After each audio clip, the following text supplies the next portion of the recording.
মামা 10 টাকা দাও তো আমারে। 10 টাকা হইতো না? নিম্নে 20 টাকা।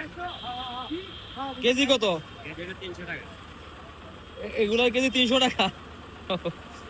10 টাকা দাও আমারে। হ্যাঁ তো দাও, 20 টাকা দাও, দেই কটা ভাই। হ্যাঁ হ্যাঁ, 2 পিস 20 টাকা। এই দুইটা 2 পিস 20 টাকা না, দেই তো।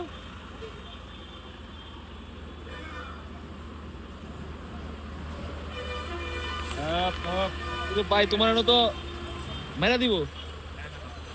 হ্যাঁ, গাড়ি থেকে দিবে। গেছে গেছে গেছে। এই 2 পিসের দাম 20 টাকা, কেজি কেজি 300 টাকা কেজি, 300। এটা কি বলে মামা? কাউ বল কাউ। Cow cow.